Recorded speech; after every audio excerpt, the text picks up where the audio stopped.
आप लोग को विनती है, जहाँ पे होगा मेरी मम्मी आप थप्पड़ कर दीजिएगा।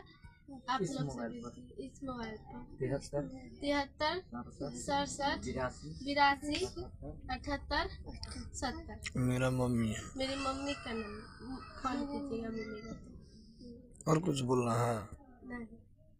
दोस्तों, वीडियो में जो फोटो आप देख रहे हैं ये कुसुम देवी की है, जो सीतामढ़ी जिला के भासरगौर वार्ड नंबर 6 की रहने वाली है और 1 जनवरी को अपने घर से निकल गई है। देख सकते हैं इनके परिवार के लोग किस प्रकार से इनके खोज में लगे हुए हैं। वहीं इनके परिवार के जो छोटे छोटे बच्चे हैं वो उन्हें याद कर रहे हैं। आप लोगों से विनती है, यदि आपको ये कहीं भी दिखे तो आप इन्हें इनके परिवार वालों तक पहुंचाने में मदद करिए। बता दें कि ये महिला, जिनका नाम कुसुम देवी है, अपने घर से भटक चुकी है। दोस्तों, आपको बता दें कि यदि आपको कहीं भी मिले तो आप दिए गए नंबर पर संपर्क कर सकते हैं 7367827870।